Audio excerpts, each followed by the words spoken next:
सभी दोस्तों को नमस्कार।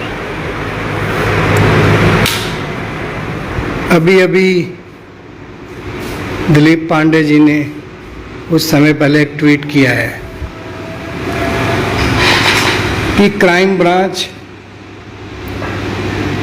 उनके घर पर आई है कि आपने कोरोना महामारी में लोगों की मुफ्त सहायता कैसे की, इसकी जानकारी के लेने के लिए। जबकि दिलीप पांडे जी विधायक तिमारपुर, इनका पूरा परिवार कोरोना से पीड़ित है, लेकिन भाजपा की एजेंसियों को ये चिंता सता रही है कि आपने कोरोना में कैसे लोगों की मुफ्त मदद की। क्योंकि अब कोरोना में लोगों की मदद करना आम आदमी पार्टी के विधायक, पार्षद, कैबिनेट मिनिस्टर के लिए अब आसान नहीं रहेगा।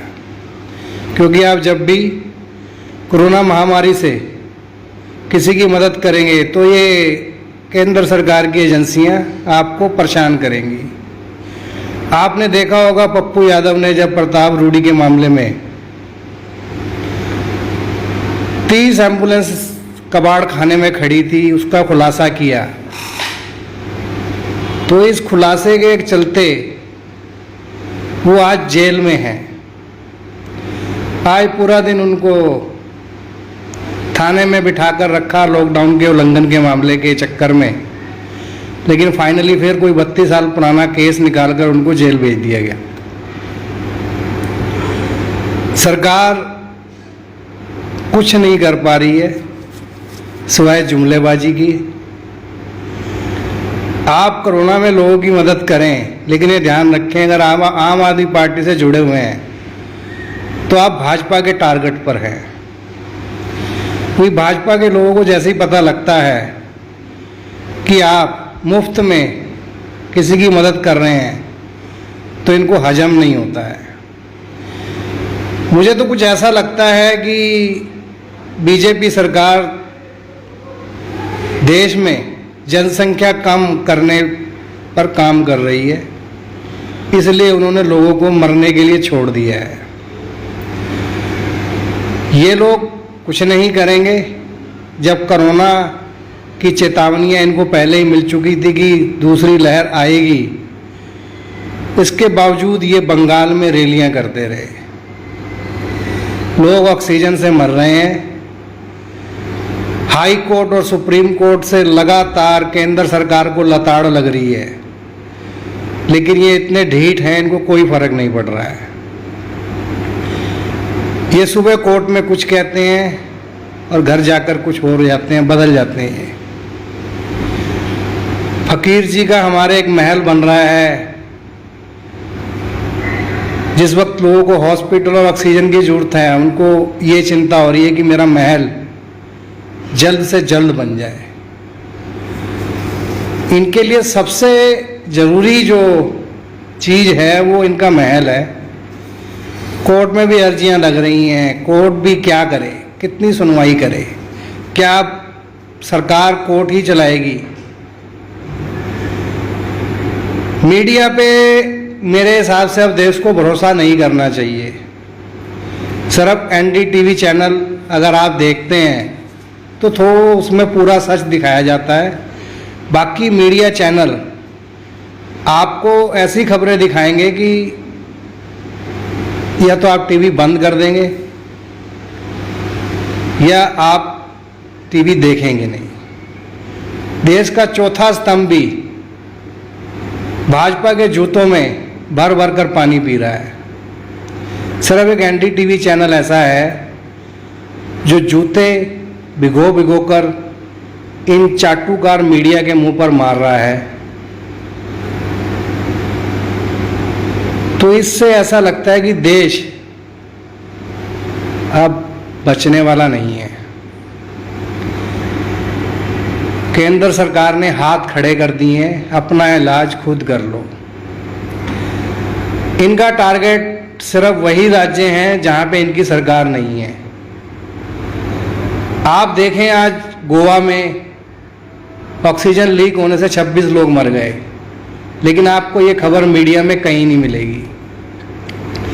जो भी भाजपा के खिलाफ खबर होती है दोस्तों, वो इंग्लिश न्यूज़ चैनल पर आती है, ये इंग्लिश के अखबारों में आती है, ताकि ज़्यादा पढ़े लिखे लोग और गरीब तबका जो बेचारा रोटी कमाने के चक्कर में ही लगा रहा, पढ़ नहीं पाया, उनको नहीं पता लगता कि बीजेपी का एजेंडा क्या है। यूपी और बिहार में गंगा में लाशें मिल रही हैं, लेकिन मीडिया में खबरें छुटपुट है। सारी सरकार के प्रति ईमानदारी से भाजपा के खिलाफ की सभी खबरें मीडिया अपनी पूरी ईमानदारी से दबा रहा है। आज तक की थोड़ी सी अंतरात्मा शायद थोड़ी सी जागी है कि कुछ पत्रकारों ने कुछ खुलासे किए हैं बीजेपी के खिलाफ। आज मैं राहुल कंवल को देख रहा था, बिहार और उत्तर प्रदेश में कबाड़ के अंदर पड़े वेंटिलेटरों पर और प्रताप रूडी की एम्बुलेंस पे वो खबर कर रहे थे। चित्रा त्रिपाठी जी ने भी एक डिबेट में संबित पात्रा की खूब धुलाई की। जब बंगाल में इंडिया टुडे के पत्रकार को ही मरा घोषित कर भाजपा वालों ने खूब दंगा फैलाने की कोशिश की। भाजपा का दोस्तों एक ही एजेंडा है, इतना झूठ बोलो कि आप सच मान ही लोगे। बीजेपी की पूरी आइडियोलॉजी हिटलर के आप कोट पढ़िए। हिटलर के जब आप कोट पढ़ेंगे तो आपको वो इनका पूरा प्रोपगंडा वहां से प्राप्त हो जाएगा। हिटलर के कुछ कोट मैं आपको बता देता हूं कि आम आदमी को इतना निचोड़ दो कि वो जिंदा रहने को ही विकास समझे। आज हम ऐसी स्थिति में पहुंच चुके हैं। हमें निचोड़ने की शुरुआत नोटबंदी से शुरू हुई थी। नोटबंदी, जीएसटी, एनआरसी, उसके बाद बंगाल में दंगे, दिल्ली में दंगे, उसके बाद आपका किसान आंदोलन। जब कोई चुनाव आता है तो सरहदों पे हमारे जवान शहीद हो जाते हैं, चाहे वो पुलवामा हो। तो लोगों को बिजी कर रखा है इन लोगों ने कि आप सिर्फ इन चीज़ों में मस्त रहिए और हमें चुनाव जीतने दीजिए। जब भी कहीं पर चुनाव होते हैं वहाँ पर आप देखिए, ना तो ये कोई इनका मंत्री ना इनका प्रधानमंत्री कोई मास्क नहीं लगाएगा, लेकिन जब टीवी पे कोई मंत्रियों से या सीएम से बात करनी हो तो पूरा नौटंकी छाप की तरह मास्क लगाकर ऐसे बैठ जाएंगे जैसे इनसे बड़ा कोरोना के प्रति जागरूक कोई है ही नहीं। हमारे प्रधानमंत्री जी कहते हैं जब तक दवाई नहीं तब तक ढिलाई नहीं, लेकिन वो लास्ट की 2 लाइनें भूल जाते हैं कि बीजेपी के सभी मंत्रियों और खुद मुझ पर ये अप्लाई नहीं। वैक्सीन की देश में बहुत कमी हो गई है क्योंकि इन्होंने पहले ही वैक्सीन पाकिस्तान, बांग्लादेश, पता नहीं कितनी कंट्रियों को, 93 के करीब कंट्रियों को इन्होंने वैक्सीन बेच खाई है। आज हमारे पास अपने युवाओं के लिए वैक्सीन नहीं है।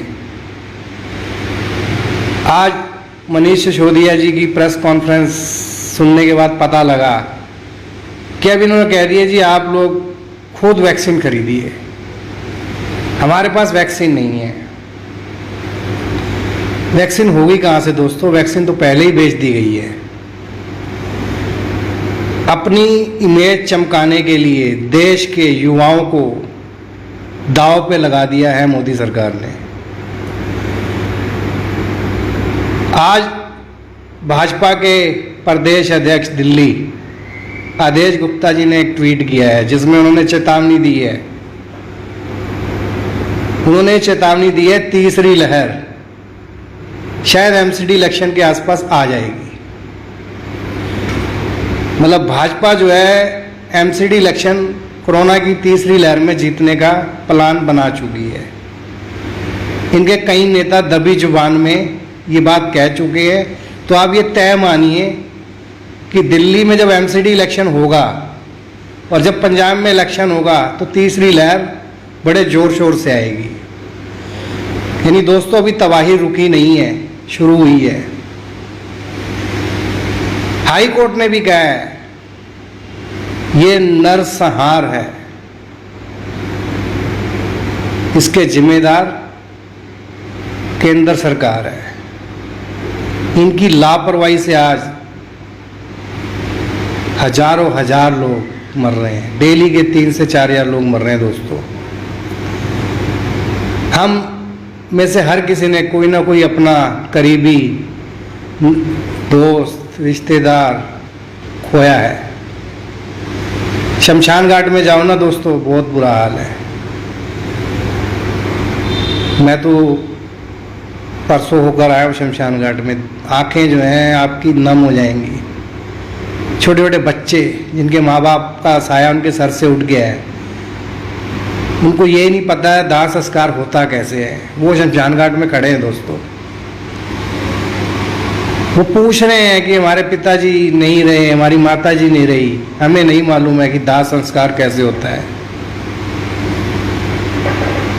आपकी आत्मा रो पड़ेगी ऐसे नज़ारे देखकर। आप रो पड़ेंगे जब शमशान घाट के बाहर एम्बुलेंस पे परिवार डेड बॉडी लेकर आता है और एम्बुलेंस वाला जब कहता है कि मैं तो 15,000 रुपये लूँगा, तो आपका मन करता है इसको यहीं मार दें। सभी दोस्तों से निवेदन है, सरकार के भरोसे ना रहें, अपनी चिंता खुद करें। थोड़ा बहुत जो सरकारें करने का कोशिश कर भी रही हैं, उनको ये भाजपा वाले काम नहीं करने देंगे। पीएमओ से इनके सभी मंत्रियों को, सभी नेताओं को एक ही आदेश मिला है, जो अच्छा काम करे उसके खिलाफ दबाकर झूठ बोलो।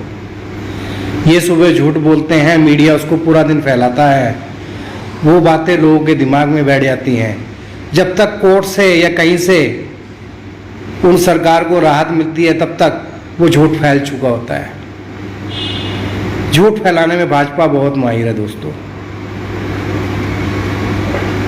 अपना ध्यान रखें, अपने आस पड़ोस का ध्यान रखें। जय हिंद, धन्यवाद।